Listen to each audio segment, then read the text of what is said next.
제가 얼마 전에 라디오 방송에 출연을 했습니다. 그런데 들으신 분이 아무도 없는지 저에게 축하를 한다거나 잘 들었다거나 소감을 전해주시는 분이 한 분도 없었습니다. 어떻게 된 얘기냐면 극동방송에서, 가까이에 있는 극동방송에서 기도 프로그램을 담당하시는 목사님이 펑크가 나셔서 PD가 급하게 목사님을 섭외하려고 하다 보니까 가까운 곳에 있는 저에게 연락이 와서 제가 가서 기도 땜빵을 한 것입니다. 그래서 한편으로는 참 재밌다 생각이 들고, 한편으로는 저에게 발생하는 일은 참으로 규칙적이다 이런 생각도 들었습니다. 왜 규칙적인가 설명을 한번 드려볼게요. 제가 목사 안수를 받기 전에 혼자 생각을 했습니다. 목사 안수를 받아서 목사가 되면 모든 일을 참 진실되게 하리라, 참 바르게 하리라, 참 우아하게 하리라, 절대로 행사처럼 때우지 않고 아주 참되게 하리라, 그런 다짐을 했는데 목사 안수를 딱 받고 보니까 실제로 저에게 일어나는 일이 제가 기대한 거하고는 정반대로만 일어났습니다. 그 중에 하나가 안수 기도를 하는 거였어요. 그러니까 목사 안수를 받으면 성도들이나 목회자들끼리 하는 말 중에 목사 안수 받은 사람의 첫 안수 기도는 영빨이 있다, 이런 이제 속설이 있습니다. 그래서 첫 번째 안수 기도를 받으려고 사람들이 막 이제 해주세요 그래요. 그래서 제가 나는 목사 안수를 받으면 안수 기도를 남발하지 않으리라, 꼭 기도가 필요한 사람에게, 가장 절실한 사람에게 아주 간절히 안수 기도를 해줘야 되겠다, 그렇게 마음을 먹고 목사 안수를 받아놓고 여러 사람이 안수 기도 해달라는데 안 해줬어요.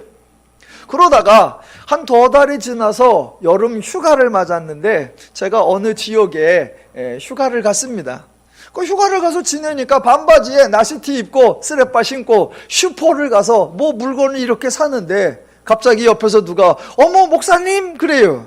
그래서 이렇게 보니까 같은 교회에 다니는 성도님이셨어요. 그러더니 어머 휴가 중이시네요. 어떻게 휴가를 같은 데로 왔네요. 정말로 반갑습니다. 막 그래서 저도 인사를 했지요. 그랬더니 우리 애들도 여기 같이 왔는데 어머 목사님이 오셔서 안수기도 해줬으면 좋겠어요. 그래요. 휴가지에서 만나서 그렇게 반가워하면서 안수기도 해달라는데 나 못해요. 그럴 수가 없잖아요. 그래서 갑시다. 그러면 내가 숙소 가서 옷이라도 갈아입고 아이 목사님 그냥 가요. 그냥 해주세요. 그래서 저의 첫 번째 안수는 쓰레빠에 반바지에 러닝 입고 했습니다.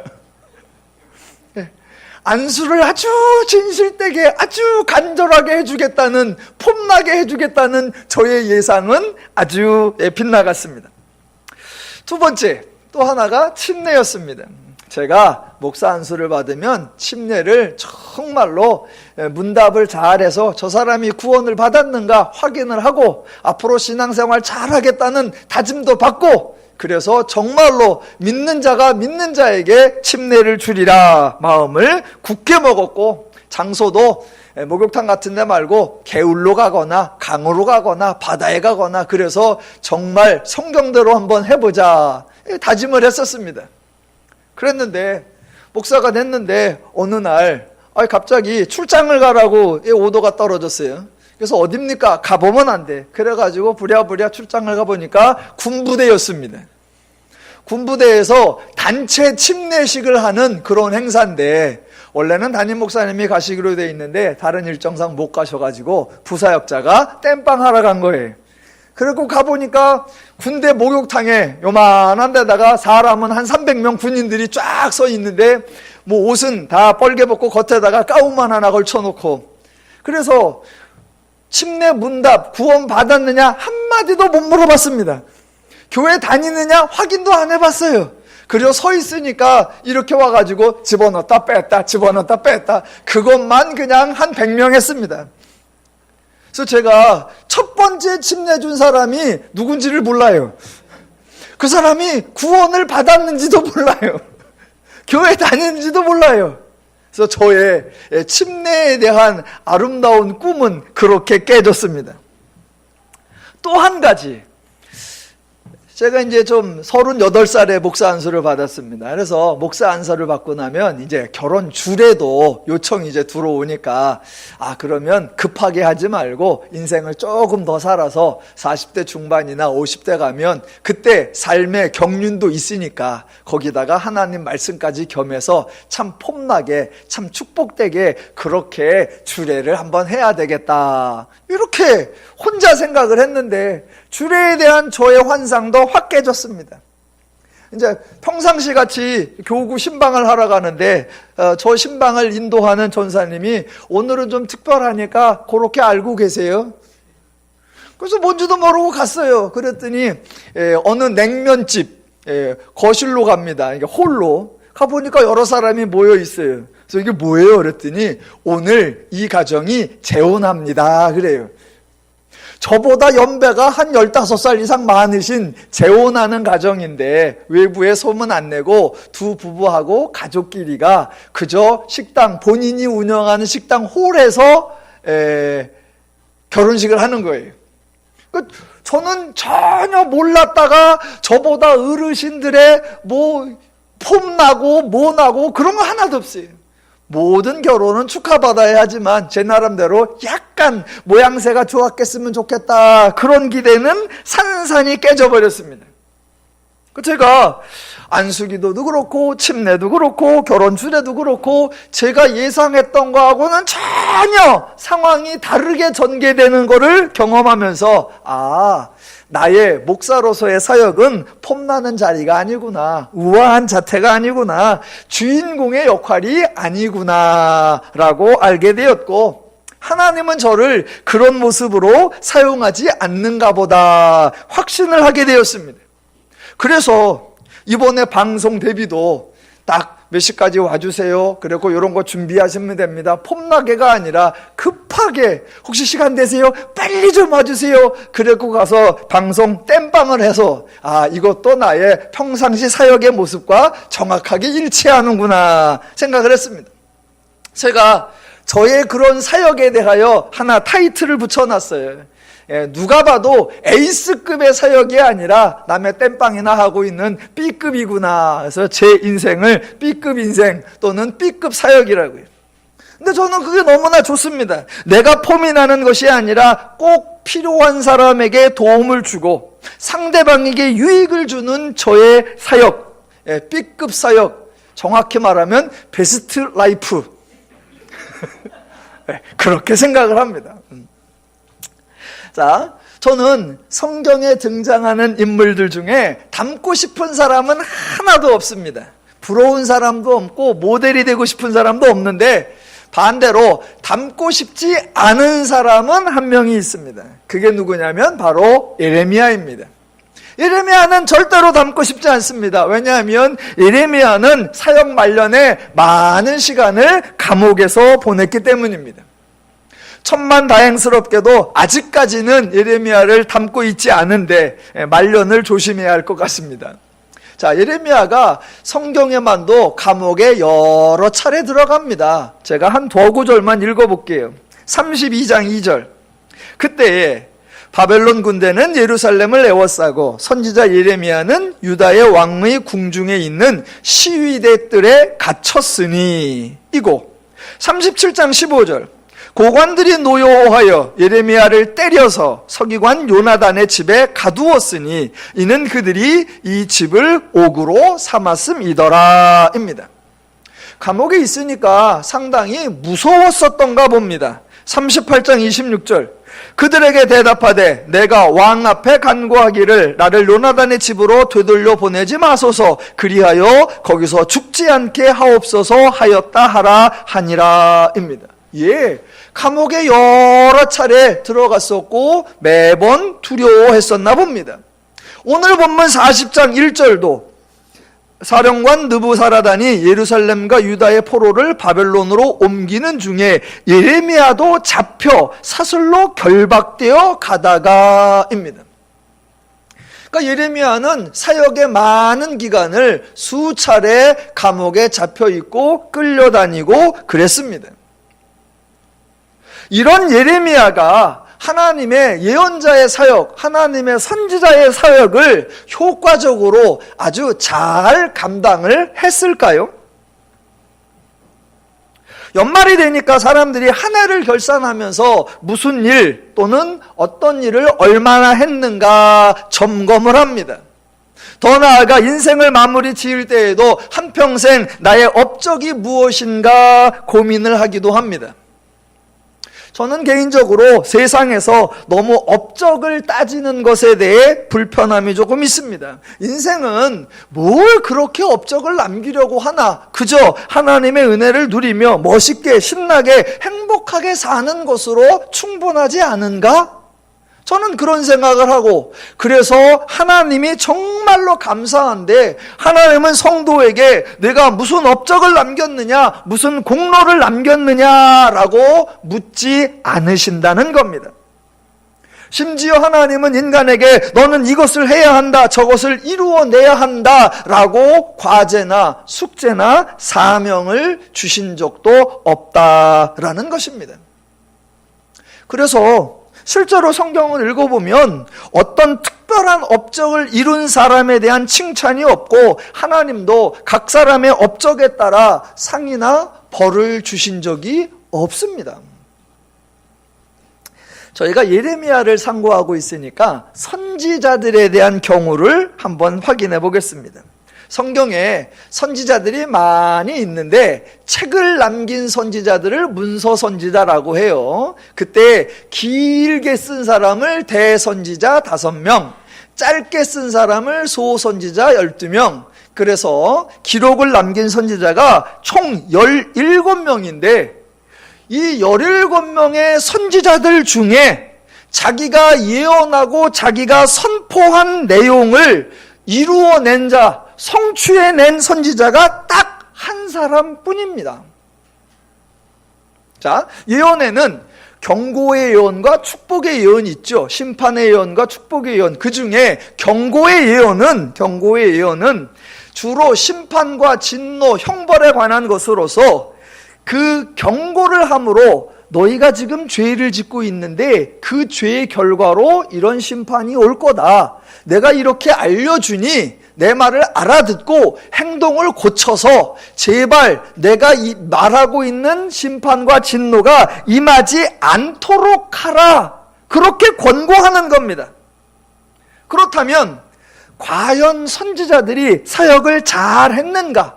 효과적으로 했는가? 유익을 얻었는가? 그 선지자의 업적과 공로가 있는가? 그것을 따지려면 선지자가 선포한 예언을 듣고 사람들이 자신들의 행동을 고쳤어야 합니다.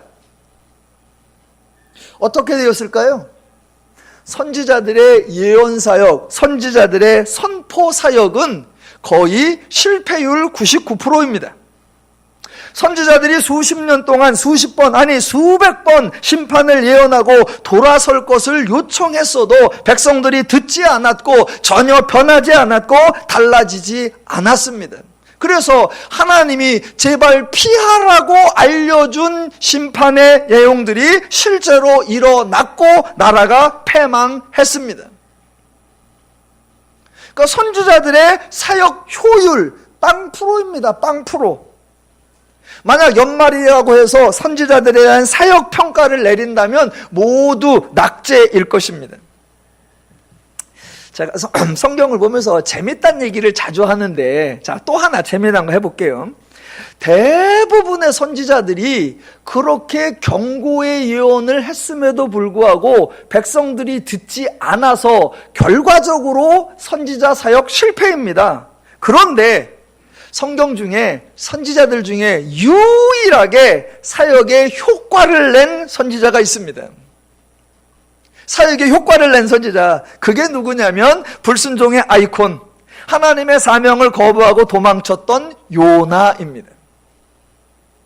요나는 당시 북왕국의 적대국이었던 아수로의 수도에 가서 패망을 선포하라라고 했는데 그거 선포하기 싫어서 정반대 다시스로 도망을 갑니다. 그러다가 이런저런 과정을 거쳐서 결국 니느웨로 와서 선포하는데 행여라도 백성이 들을까봐 선포를 어떻게 하느냐? 대충 합니다. 설렁설렁 건성건성합니다. 니느웨가 3일 길을 다녀야 할 만큼 큰 성읍인데 성경에 보면 요나가 달랑 하루, 아마 슬쩍슬쩍 했을 거예요. 그래 놓고 백성들이 안 들어서 저것들이 망해야지 라고 하면서 자기가 성읍 위에 올라가서 곧 망하겠지 곧 망하겠지라고 망하는 거 구경하려고 앉아 있었습니다.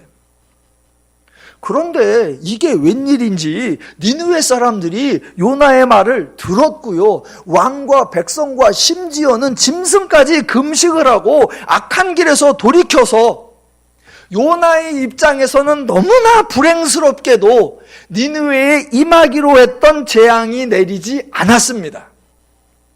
그러니까 경고에서 재난을 피하기 원하도록 하는 그 경고의 예언, 요나 사역은 효율 100%입니다.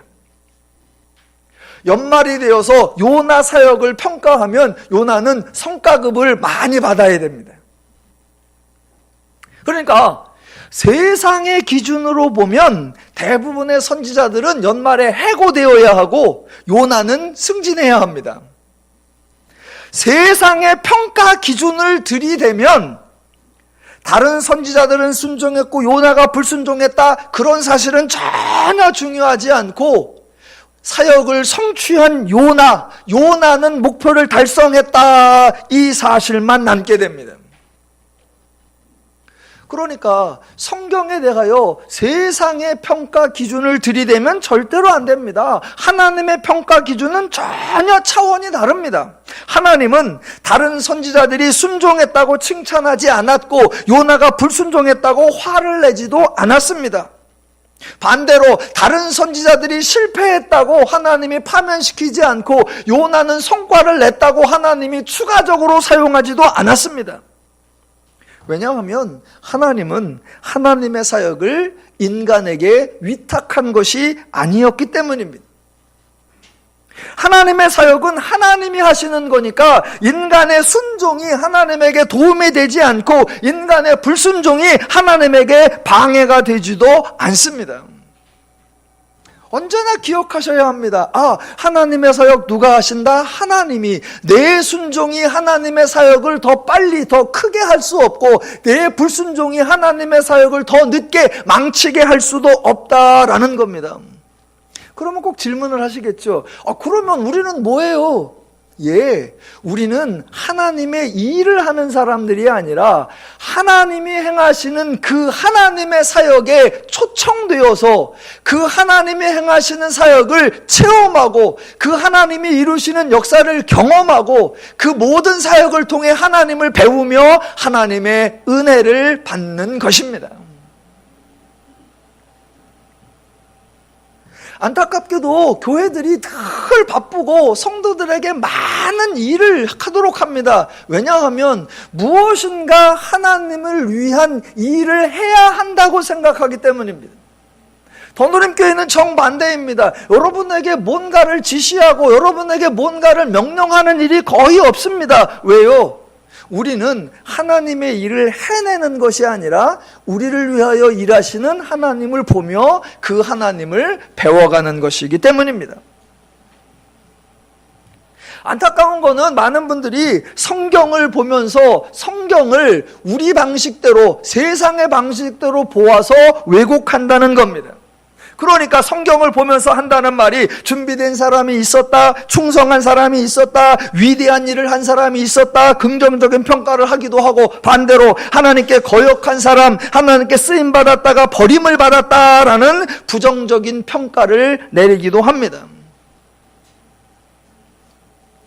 그러나 성경을 읽어보시면 하나님이 사람들의 일에 대하여 평가하지 않는다라는 것을 확인할 수 있습니다. 아브라함을 부르셨지만 아브라함의 태도, 아브라함의 행동, 아브라함의 인생에 대하여 잘했다, 잘못했다 평가하지 않습니다. 모세가 있지만 모세를 보면서 칭찬하시면서 너희 모두는 모세를 본받으라 말씀하신 적이 없고, 사무엘의 업적을 높이 평가하면서 우리에게 사무엘을 닮으라 라고 말씀하신 적이 없고, 엘리야나 엘리사를 보시면서 이런 일꾼이 있어서 하나님의 일하기가 너무 쉽고 수월했다 말씀하신 적이 없고, 베드로나 바울을 보시고 나서 저들이 있었기 때문에 하나님의 계획이 이루어질 수 있다, 너희도 그런 사람이 되도록 노력하라 라는 말씀을 단 한 번도, 단 한마디도 하지 않으십니다.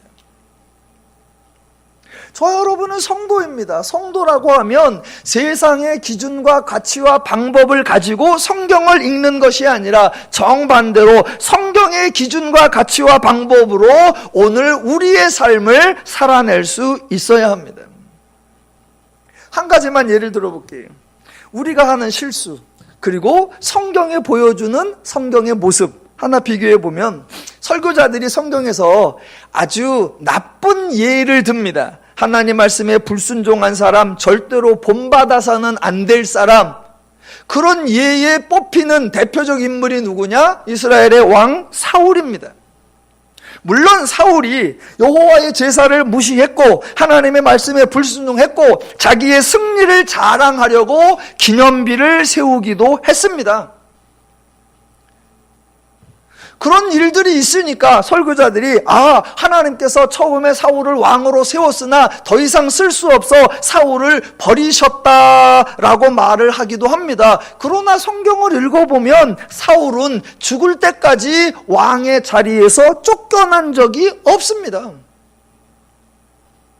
왕으로 기름 부어서 아무리 불순종을 했어도 여전히 왕이었고, 아무리 남의 제사를 드렸어도 여전히 왕이었고, 아무리 기념비를 세웠어도 여전히 왕이었습니다.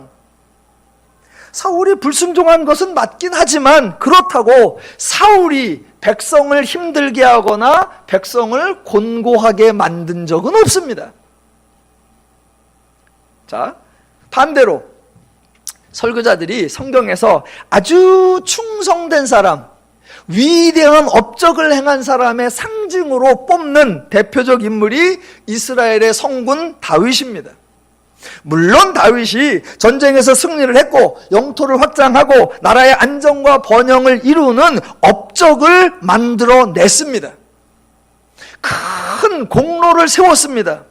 그런데 다윗이 만들어낸 그 업적, 다윗이 이루어낸 그 공로 때문에 다윗은 말년에 자신의 업적을 확인해보고 자신의 공로를 자랑하고 싶어서 이스라엘의 인구조사를 행했고, 그 결과로 이스라엘에 3일 동안 전염병이 발생하여 백성 7만 명이 죽임을 당했습니다.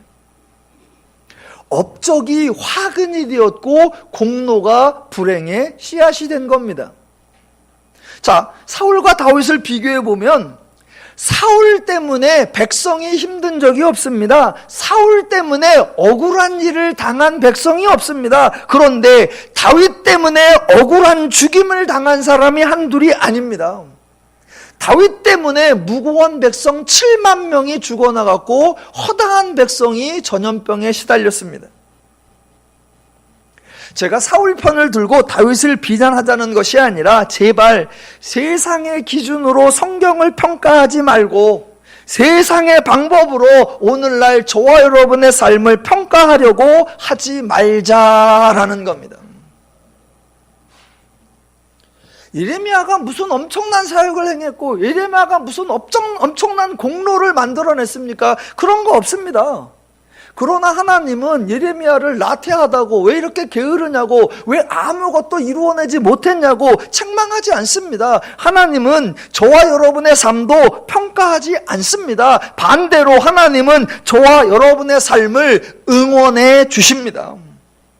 하나님은 인간들에게 하나님의 일에 충성하라 라고 요구하지 않습니다. 반대로 오직 하나님으로 인한 은혜와 복을 풍성히 누리라 라고 권고하십니다. 더누림교회가 하지 않는 것 중에 하나가 성도들을 이벤트에 동원시키지 않는 것, 성도들끼리 이런저런 거에 경쟁시키지 않는 것, 성도들의 삶을 평가하지 않는 것입니다. 왜요? 그게 하나님 방식이에요. 성도들을 뭔가 늘 경쟁이 시켜서 저 구역보단 잘해야 된다, 저 성도보단 잘해야 된다, 뭔가 나아야 된다, 뭔가를 만들어내야 된다. 아니요.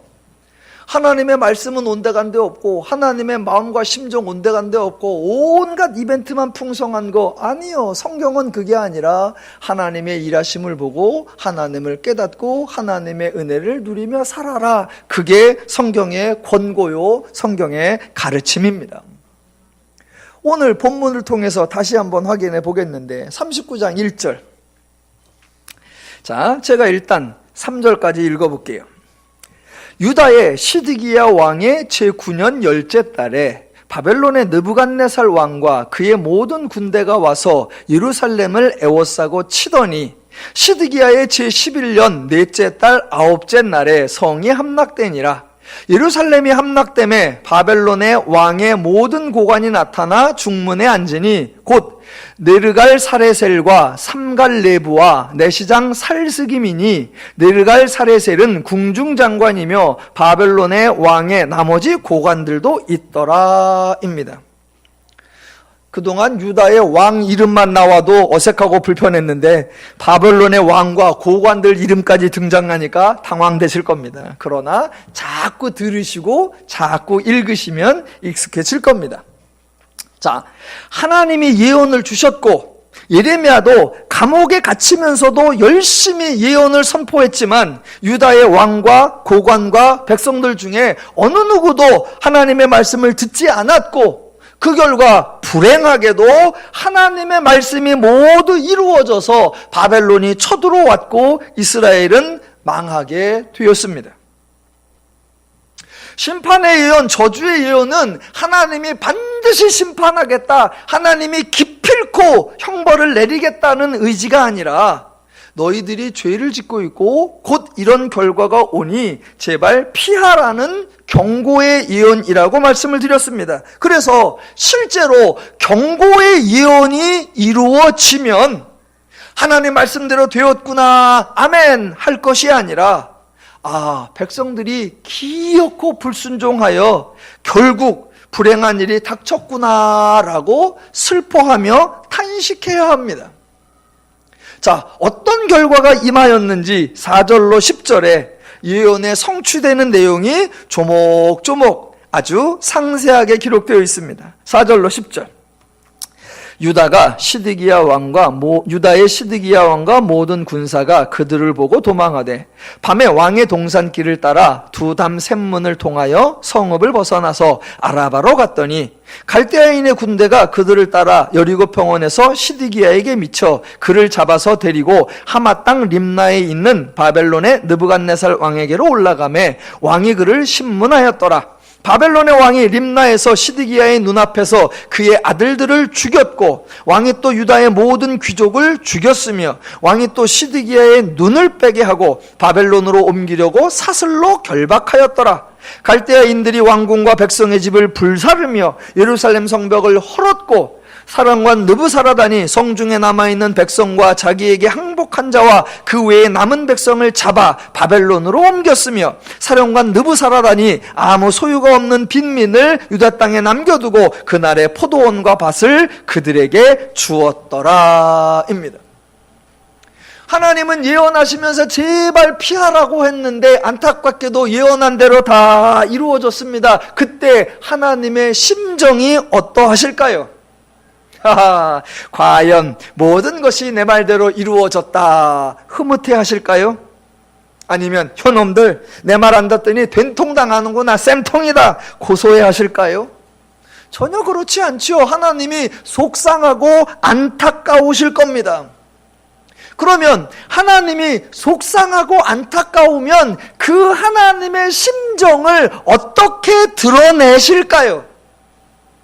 막 울그락불그락 화를 내실까요? 막 화를 참지 못하고 이리저리 방황하실까요? 아니면 옛날 어머니들처럼 아이고 속상해, 내가 그렇게 일렀는데도 왜 말을 안 들어? 누가 지 애비 아들 아니랄까봐 하여튼간 똑같아, 징글징글하다, 그러실까요? 이건 저희 집 경우 얘기입니다.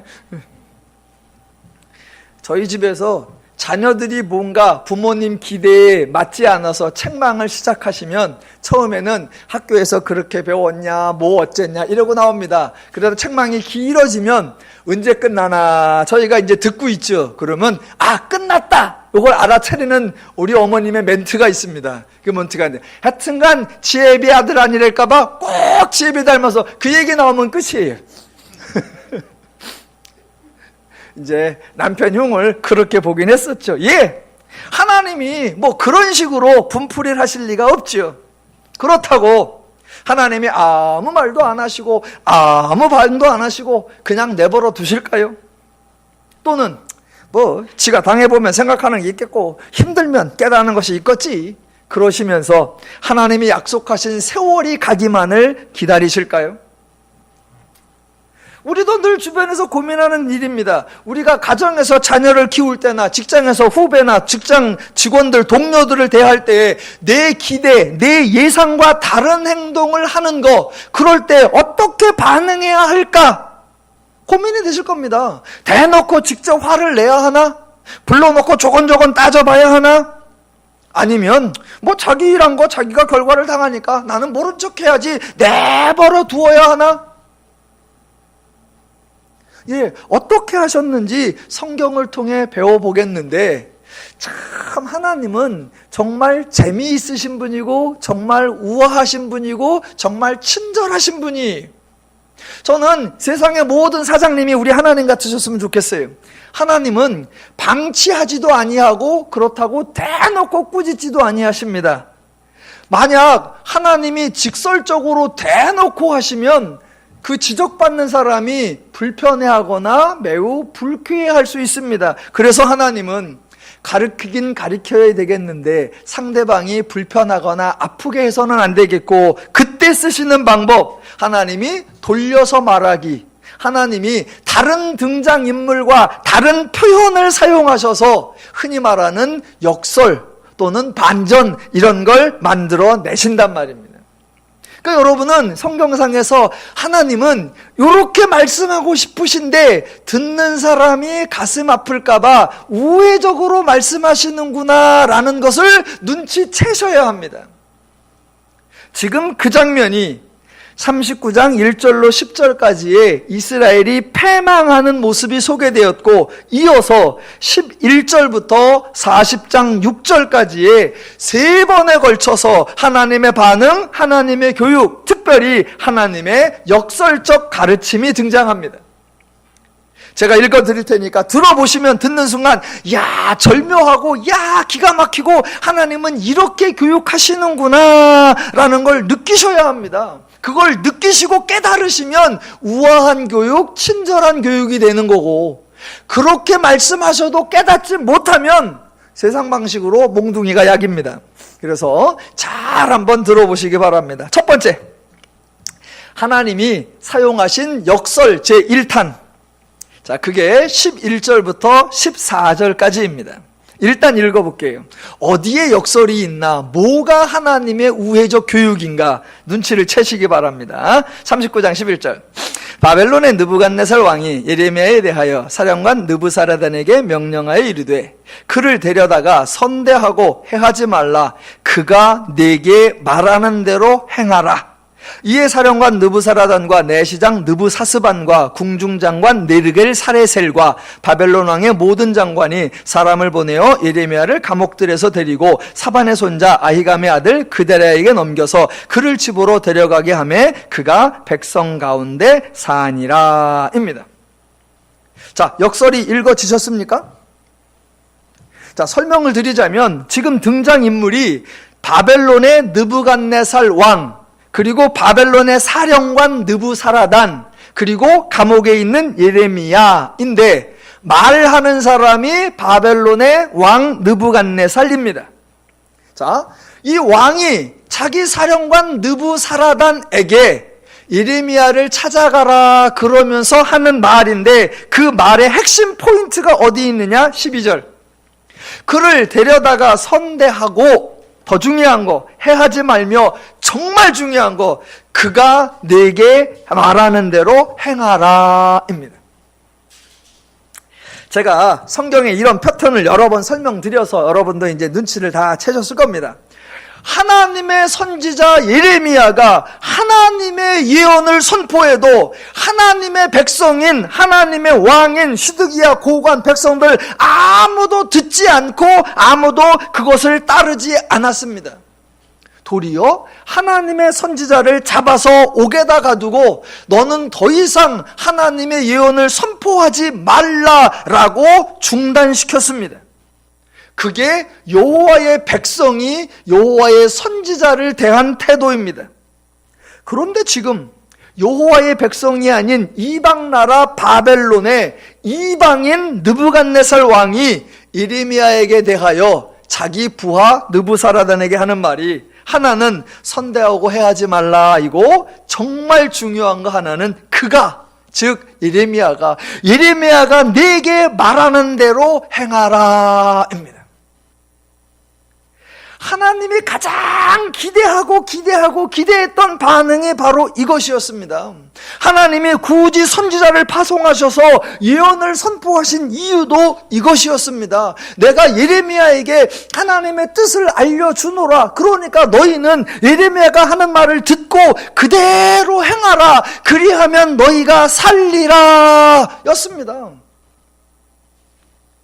하나님이 예레미야를 그런 목적으로 보내셨으니까 시드기야 왕이 예레미야를 불러다가 예언하게 하고 모든 백성들에게 너희는 지금부터 예레미야가 전하는 말을 들으라. 그리고 그가 너희에게 하는 말을 듣고 그대로 행하라 라고 선포했어야 합니다. 그런데 지금 그 말을 누가 하고 있느냐? 여호와의 백성이 아니라 이방인이 하고 있습니다. 이게 하나님의 역설적 교육 방식입니다. 야 이스라엘 왜 안 들어? 제발 좀 들어라. 넌 뭐가 되려고 그렇게 안 됐니? 이렇게 하지 아니하시고 내버려 두시고 정반대로 이방인 느부갓네살 왕이 하는 말, 예레미야 여호와가 선지자에 하는 말을 듣고 그대로 행하라. 하나님이 이렇게 말씀하시면서 행여 이스라엘이 이 역설적 교육 방식을 못 알아들을까 봐 걱정하셨나 봐요. 그래서 한 번만 하신 게 아니라 2탄, 3탄도 하셨습니다. 자, 2탄. 하나님의 역설 제2탄이 15절부터 18절까지입니다. 일단 이것도 읽어볼게요. 예레미야가 감옥들에 갇혔을 때에 여호와의 말씀이 그에게 임하시니라. 이르시되 너는 가서 구수인 에벡멜렉에게 말하기를 만군의 여호와 이스라엘의 하나님의 말씀에 내가 이 성에 재난을 내리고 복을 내리지 아니하리라 한 나의 말이 그날에 내 눈앞에 이루리라. 여호와의 말씀이니라. 내가 그날에 너를 구원하리니 내가 그 두려워하는 사람들의 손에 넘겨지지 아니하리라. 내가 반드시 너를 구원할 것인즉 내가 칼에 죽지 아니하고 내가 노략물같이 내 목숨을 얻을 것이니 이는 내가 나를 믿었음이라. 여호와의 말씀이니라 하시더라 입니다.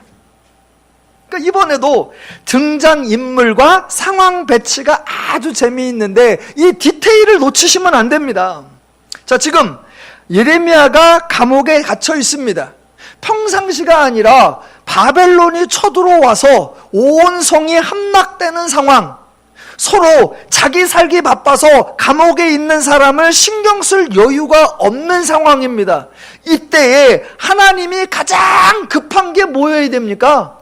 내 선지자 예레미야를 빨리 건져내는 것일 것처럼 생각됩니다. 그런데 물론 하나님이 예레미야를 옥에서 꺼내주세요. 근데 꺼내주는데 꺼내서 너는 한 사람에게 가서 말을 하라는 거예요. 그 말하는 사람이 누구냐면 에벳멜렉이라고 하는 사람입니다.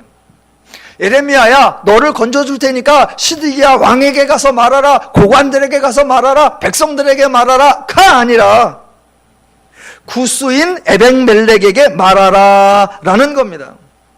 아니 지금 이스라엘 백성들, 이스라엘의 왕들, 이스라엘의 고관들이 죽어나가는데 하나님이 이방인 따위, 그 중에서도 고자라고 생각되는 내시 따위에게 신경 쓸 상황입니까? 그런데 하나님 하시는 말씀이 17절, 그 에벳멜렉을 향하여 내가 너를 구원하리니, 그것도 한 번이 아니라 두 번씩 훨씬 강조하는 표현을 써서 18절, 내가 반드시 너를 구원할 것인즉 왜 이 사람을 구원하느냐? 이유, 이는 내가 나를 믿었음이라 입니다. 하나님 백성은 아무도 하나님을 믿지 않았는데 이방인 구스 사람 내시는 하나님을 믿었다는 겁니다. 그러니 당연히 살려주신다는 겁니다. 여러분, 이 말씀이 얼마나 기가 막힌 말씀이냐면 한번 대조를 해볼게요. 대조를. 자, 6절 한번 볼게요. 하나님이 자기 백성이 어떤 일을 당하고 있는지 설명해 주십니다. 바벨론의 왕이 림나에서 시드기야의 눈앞에서 그의 아들을 죽였고, 왕이 또 유다의 모든 귀족을 죽였으며, 왕이 또 시드기야의 눈을 빼게 하고 바벨론으로 옮기려고 사슬로 결박하였더라 입니다. 지금 왕과 백성과 귀족들이 이런 상황을 당하고 있습니다. 그런데 하나님이 예레미야를 통해 에벡멜렉에게 말하기를 내가 너를 반드시 구한다 라고 하신단 말입니다. 이 얘기를 만약 시드기야가 들었다면, 이 얘기를 만약 백성들이 들었다면 아주 어이없어하며 하나님 앞에 삿대질을 하며 대들고 싶었을 겁니다. 아니, 하나님의 백성은 이렇게 죽어나가고 눈이 빠지고 결박하여 끌려가는데, 아니 이방인 구스 사람 그거 살리겠다고 하나님이 다짐하십니까? 그렇게 따지려고 하다가 이거 반박할 수도 없네. 왜? 저는 하나님을 믿었다라고 하고 우리는 하나님을 안 믿었으니 이거 반박할 수도 없고, 그러니까 하나님은 이스라엘 백성들에게 너희들 죄졌지? 싸다 싸. 하여튼간 눈도 뽑히고 혀도 뽑히고 귀는 잘리고 감옥에 가고 다 죽어야 돼. 싸다 싸. 이렇게 책망하시는 것이 아니라 이스라엘은 내비두고 정반대로 구스인은 살려낸다. 반드시 살려낸다. 왜? 저가 나를 믿었음이라 라고 말씀하심으로 이스라엘을 스스로 깨닫게 하고 부끄럽게 만드시는 교육 방식입니다. 여기가 끝이 아닙니다. 3탄 하나 더. 자, 40장 1절로 5절. 자, 제가 읽을 때 너무나 은혜로운데 이 말을 누가 하느냐, 이게 중요합니다. 읽어볼게요. 1절로 5절. 사령관 느부사라단이 예루살렘과 유다의 포로를 바벨론으로 옮기는 중에 예레미야도 잡혀 사슬로 결박되어 가다가 라마에서 풀려난 후에 말씀이 여호와께로부터 예레미야에게 임하니라. 사령관이 예레미야를 불러다가 이르되, 지금부터 말하는 사람이 바벨론의 사령관 느부사라단입니다. 그 사람이 하는 말, 네 하나님 여호와께서 이곳에 이 재난을 선포하시더니 여호와께서 그 말씀하신 대로 행하셨으니 이는 너희가 여호와께 범죄하고 그의 목소리에 순종하지 아니하였으므로 이제 이루어졌도다. 이 일이 너희에게 임한 것이니라. 보라, 내가 오늘 내 손에 사슬을 풀어 너를 풀어주노니 만일 내가 나와 함께 바벨론으로 가는 것을 좋게 여기거든 가자. 내가 너를 선대하리라. 만일 나와 함께 바벨론으로 가는 것을 좋지 않게 여기거든 그만두라. 보라, 온 땅이 내 앞에 있나니 내가 좋게 여기는 대로 옳게 여기는 것으로 갈지니라 하니라. 예레미야가 아직 돌이키기 전에 그가 다시 이르되, 너는 바벨론의 왕이 유다 성읍들을 맞도록 세운 사반의 손자 아히감의 아들 그데라에게로 돌아가서 그와 함께 백성 가운데 살거니와 내가 옳게 여기는 곳으로 가거나 할지니라 하고 그 사령관이 그에게 양식과 선물을 주어 보내매입니다. 자, 집중하지 않으면 마치 예레미야가 말하고 있는 것으로 착각할 정도로 복음적이고 은혜롭습니다. 그러나 예레미야가 한 말이 아니라 이방인 바벨론의 군사령관 느부사라단이 한 겁니다. 제가 바벨론 언어는 잘 모릅니다. 그래서 이게 느부갓네살 왕도 5글자, 군사령관도 느부사라단도 5글자인데 앞에가 느부 같아요. 그래서 이 두 사람이 사촌인가? 여하튼 궁금한데, 여하튼 느부갓네살이나 느부사라단이 이방인인데 너무나 신앙적인 말, 너무나 복음적인 말을 하고 있습니다. 그냥 막 마구잡이로 유다해가 닥친 상황에 대해 야, 우리가 공격했다, 우리가 침략했다, 우리가 쳐들어왔다 이러는 것이 아니라, 네 하나님 여호와께서 이곳에 재난을 선포하시더니 여호와께서 그가 말씀하신 대로 행하셨다라고 합니다. 더 나아가 이 모든 일이 이루어진 원인이 뭐냐? 너희가 여호와께 범죄하고 그의 목소리에 순종하지 아니하였으므로 하나님이 이렇게 하셨다라고 합니다. 예레미야의 입장에서는 느부갓네살과 느부사라단이 침략자입니다. 그러니까 그 침략을 비난하고 그 사람이 하는 말을 다 받아쳐야 하는데 비난할 수가 없습니다. 왜? 그들이 이거 여호와께서 말씀하신 그대로 행하신 거야. 왜 그랬냐면 우리 때문이 아니라 너희가 불순종했기 때문이야. 그 말을 들으니 예레미야나 시드기야나 백성 중에 아무도 받아칠 수 없고 체면을 구겼습니다. 자, 성경에 하나님께서 역설적, 우회적 방법으로 인간을 교육하는 장면이 여러 번 나오는데 이건 성경에만 나오는 것이 아니라 오늘 우리 일상에도 하나님이 자주 쓰시는 방식입니다. 근데 사람들이 눈치를 못 채서 그래요. 하나님이 지난 주 중에 저에게도 하나님이 이렇게 역설적 교육을 시키셨습니다. 그게 뭐냐면 제가 극동방송 땜빵한 겁니다. 그게 하나님의 역설적 방법이었어요. 왜냐하면 제가 평상시에 기도를 그렇게 겁나 많이 하는 사람이 아니거든요. 우리 교회에 성경 읽기나 성경 공부 프로그램은 많이 있어도 기도 프로그램은 좀 적은 것이 현실입니다. 그러니까 제가 평소에 기도를 조금 소홀히 하는 것 같으니까 하나님께서 저를 방송의 기도 프로그램의 중보 기도자로 세우신 거예요. 너 왜 기도 안 하느냐? 그래갖고 네가 목사라고 할 수 있느냐? 저를 혼내신 게 아니라 내버려 두시고 저를 방송 기도 프로그램의 중보 기도자로 세우셨어요. 그러니까 앞뒤 사정을 모르는 방송을 듣는 사람들은 어머, 오늘 기도 중보자로 광 목사님이 오셨대. 어머, 그래? 야, 그분이 기도를 평소에 겁나 많이 하시나 보다. 그분이 기도의 용사이신가 보다. 목사들 많은 가운데 중보 기도 담당 목사로 왔으니 와, 기도만 하면 응답을 잘 받으시는 그런 목사님인가 보다 라고 생각들을 할 거잖아요. 그러니까 제가 그 방송에 가가지고 이제 사회자가 어쩌고 저쩌고 기도 사연 보내주세요 라고 하면서 이제 어머 안타까운 일이 있네요. 아유 우리 목사님 너무나 안타깝죠. 좀 기도해 주세요 라고 할 때 기도합시다. 사랑의 하나님 막 그러면서 제가 중보 기도를 하고 있는 제 스스로 얼마나 웃길까요? 야씨 평상시에 좀 그렇게 하지.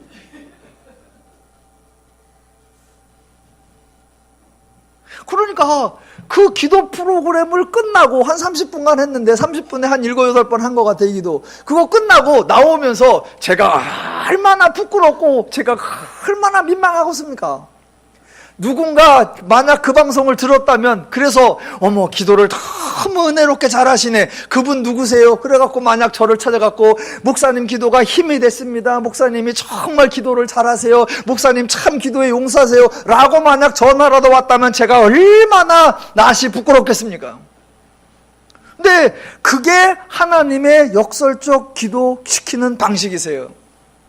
너 기도 좀 해. 그래갖고 네가 목사요? 라고 하지 아니하시고 도리어 기도 담당 목사로 잠깐 세우셔서 저를 반성하게 하고 그러니까 그때 그 하나님의 역설적 교육을 눈치채고 깨달아야 합니다. 아, 나를 부끄럽게 하여서 나를 기도하게 하시는 하나님의 방식이구나 알아차려야 됩니다. 그 순간에 만약 알아차리지 못하고 아따 나 방송 떴다 나 방송 데뷔했다 이러면 바보예요. 이스라엘도 하나님이 왜 느부갓네살 그러신데 하나님이 왜 에벤멜렉 살리신데 하나님이 왜 느부사라단한테 그런 말을 하신데 그걸 비난할 게 아니라 아 우리의 자화상을 보게 하시는구나 우리의 연약한 모습을 보게 하시는구나 대놓고 말씀하지 아니하시고 이방인을 들어서 우리를 부끄럽게 하고 우리를 깨닫게 하시는구나. 예, 성경에 나오는 방식이고 오늘날 일상에서 자주 발생하는 방식입니다. 여러분의 삶에도 불쑥 느닷없이 전혀 무관한 어떤 일이 다른 사람에 의해 툭툭 튀어나오는 경우가 있을 겁니다. 그러면 그때 알아차리셔야 됩니다. 저게 뭐래? 라고 못 알아차리시면 몽둥이가 옵니다. 그러니까 하나님의 우회적 방식을 알아차려야 돼요. 주중에 신문을 보는데 하나 참 재미난 게 있었습니다. 어느 일간지에서 2018년 한 해에 이제 종교별로 종교 결산을 내더라고요. 그런데 기독교 결산을 내요. 그러면서 기독교에서 금년에 가장 시끄러웠던 문제가 서울에 있는 S교회 담임 목사의 자격 여부. 법정 가서 난리를 쳤고, 또 하나 서울에 있는 M교회의 세습 문제. 그래서 과연 이게 바르냐 마냐 그걸로 시끄러웠습니다. 그래서 이제 그 얘기를 쭉 다루면서 기사 타이틀을 딱 정했는데 기사 타이틀이 정말 멋있어요. 기독교 사랑도 잃고 명성도 잃다. 알아차리셔야 되는데. 예. 그 S교회의 이야기가 한국교회를 들쑤셨고 M교회의 이야기가 한국교회를 들쑤셨어요. 그러니까 기사 타이틀 기독교 사랑도 잃고 명성도 잃다. 그 기자가 하나님 방식을 아는 것 같아요. 그리고 그런 기사에 사진을 하나 딱 찍어놨어요. 사진이 S교회 사진도 아니고 M교회 사진도 아니에요. 완전히 역설적 사진이 나왔어요. 그 사진을 뭘 붙여놨냐면 조계종 조계사에서 성탄 축하 트리를 만들고 프랭카드 붙여놓은 사진을 딱 올려놨어요. 모한말로 일종의 비아냥이죠. 비아냥. 예, 하나님은 우리를 깨우치기 위하여 다른 사람을 통하여 역설적 방법을 사용하십니다. 반대로 우리는 그러면 그런 걸 보고 깨닫기만 해야 되느냐? 아니요. 정반대도 있습니다. 누군가를 깨우치기 위하여 하나님이 저와 여러분을 또 모델로 쓰시기도 합니다. 한 해 동안 큰 교회라고 하는 교회들이, 작은 교회들이 자생하고 작은 교회들이 복음 사역할 수 있도록 기독교에 대한 좋은 이미지, 선한 영향력을 만들어내지 못하고 도리어 비난과 조롱의 대상이 되었습니다. 그러니까 하나님께서는 아주 작은 교회들 생존조차를 고민해야 하는 그런 작은 교회들이 여전히 교회의 바른 뜻을, 하나님의 뜻을 선포하기 위하여 애쓰고 있는 그런 걸 통하여 큰 교회를 부끄럽게 하며 큰 교회라고 하는 목사들의 사역을 점검하게도 하십니다. 저와 여러분이 이 작은 교회를 유지하며 하나님 말씀을 선포하고 배워가는 것, 그것이 하나님이 누군가를 깨우치기 위하여 쓰시고 있는 역설이라는 것을 기억하시고 여러분은 한편으로는 자랑스러워 하셔야 합니다. 마지막으로 하나만 보겠습니다. 자, 11절부터 14절에 느부갓네살 왕의 말을 통해 역설, 15절부터 18절까지의 구스인 에벡멜렛을 통한 역설, 40장 1절로 6절까지의 느부갓네살 왕의 사령관 느부사라단의 역설이 등장했는데 그 중에 두 번째, 자, 에벡멜렛에 대한 말씀 중에는 구약에 거의 없는 표현이 하나 등장합니다. 18절 맨 끝에 이는 내가 나를 믿었음이라 입니다. 아니, 도대체 에벡멜렛이 무슨 행동을 했길래 이런 엄청난 칭찬을 들을까요? 성경 전체에서 에벡멜렛에 관한 내용은 지난주에 살펴본 38장 7절로 13절까지가 유일합니다. 한 장 앞으로 가보시면 거기에 보면 에벡멜렉이 하나님을 믿었다거나 하나님을 찬양했다거나 하나님의 성전을 방문했다거나 하나님께 기도를 했다거나 하나님께 제사를 드렸거나 예물을 드렸다 등등 종교와 관련된 내용이 하나도 없습니다. 그렇다고 에벡멜렉이 시드기야를 찾아간 것은 맞지만 시드기야와 함께 상담을 한 것도 아닙니다. 이방인 넷이 에벡멜렉이 불신앙의 왕 시드기야와 믿음에 관한 대화, 하나님에 관한 대화를 했을 리가 없습니다. 에벡멜렉이 한 말은 그저 한마디입니다. 9절, 내 주 왕이여, 저 사람들이 선지자 예레미야에게 행한 모든 일은 악하니이다. 성중에 떡이 떨어졌거늘 그들이 그를 구덩이에 던져 넣었으니 그가 거기에서 굶어 죽으리이다. 딱 들어보니까 에벡멜렛이 하나님을 믿은 것 같습니까? 이 말하고 그러니까 시드기야가 그럼 가서 건져라. 그러니까 구덩이에 가서 헝겊줄로 예레미야를 꺼내 주었다. 그것뿐입니다. 어디에도 종교적인 행동, 하나님을 믿은 것 같은 행동이 없습니다. 그런데 하나님은 에벳멜렉에게 내가 나를 믿었음이라 라고 말씀하시고, 바벨론의 침략 중에서도 내가 너를 구원하리라, 반드시 구원하리라 라고 약속해 주셨습니다. 도대체 하나님은 무엇을 믿음으로 보셨을까요? 다시 한번, 에벳멜렉이 한 것은 딱 한 가지, 위험에 처한 자를 살려달라고 왕에게 부탁한 것, 그것입니다. 그런데 하나님이 생각하시는 믿음은 바로 그것, 종교 활동에 참여하거나 종교 행위를 하는 것이 아니라 하나님의 마음을 갖는 것, 하나님이 죄인을 대하시듯 다른 사람을 대하는 것, 그것이 하나님이 인정하시는 하나님을 믿는 것이라는 말입니다. 연말이 되니까 이웃사랑 합니다. 이웃사랑이라고 하면 대부분의 성도님들이 복음서에 예수님께 찾아왔던 바리새 청년과 같은 질문을 합니다. 이웃사랑 하십시오. 그러면 내 이웃이 누구입니까? 이러고 물어요. 그래놓고 내 이웃이 누구냐? 그러면 스스로 대답을 하죠. 누구라고 대답한다? 불우이웃. 그래서 연말만 되면 평상시에 전혀 하지 않던 이웃사랑을 한다고 하고, 그 이웃사랑이 뭐냐? 연탄 배달, 라면 배달, 쌀 배달입니다. 아니요. 성경이 말하는 이웃은 불우이웃이 아니라 정말로 여러분 옆에 있는 사람입니다. 직장에 있는 동료, 선배, 후배, 그가 불우이웃이고, 여러분이 참여하는 모임의 회원들, 그가 불우이웃이고, 여러분의 가족과 친지, 그게 여러분의 이웃입니다. 그러니까 생판 모르는 사람에게, 자기와 상관없는 사람에게 뜬금없이 구제 이벤트를 하면서 이웃사랑 그렇게 하지 마시고, 여러분 주변에 있는 분들에게 평상시에 하나님의 마음으로 대하시고 하나님의 심정과 원리로 행동하시는 것, 그게 이웃사랑이고 그게 하나님을 믿는 것입니다.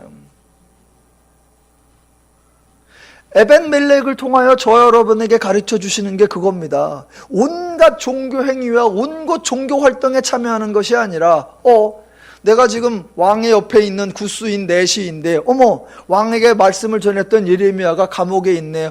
저 사람 저러다 굶어 죽는데 저 사람 살려야 되잖아요. 자기 옆에 있는 사람이, 자기 가운데 있는 사람이, 자기 주변에 있는 사람이 불평하고 힘든 일을 당할 때 그를 살려주자고 하는 것, 그에게 자비와 긍휼의 손길을 펼치는 것, 그게 하나님이 생각하는 하나님을 믿는 것이라는 것입니다. 제발 이벤트를 위한 이벤트의 신앙생활 하지 마시고, 하나님의 마음, 하나님의 심정, 하나님의 원리를 가지고 사시는 성도 여러분이 되셔야 합니다. 설교의 맨 처음으로 돌아와서 사람들은 무슨 업적을 남겼나, 무슨 위대한 사역을 행했는가, 그것으로 평가를 합니다. 그러나 하나님은 전혀 다릅니다. 지금처럼 이웃을 하나님의 마음으로 대하는 것, 그거는 업적으로 드러나지가 않습니다. 삶을 하나님의 원리대로 살고 하나님의 방법으로 실천하는 것, 남에게 부각될 만큼 공적으로 표가 나지 않습니다. 그래서 하나님은 그런 식으로 사람을 평가하지 않습니다. 아마 하나님이 인간에게 물으실 겁니다. 제 생각에는 이렇게 물으실 것 같아요. 네가 충성을 했느냐? 라고 묻지 아니하시고, 올해도 네가 행복했느냐라고, 내가 하나님을 위해 무엇을 희생했느냐가 아니라 하나님으로 인해 안식을 누렸느냐라고 물으실 것 같습니다. 하나님은 우리의 감독자가 아니라 하나님은 우리의 후원자이십니다.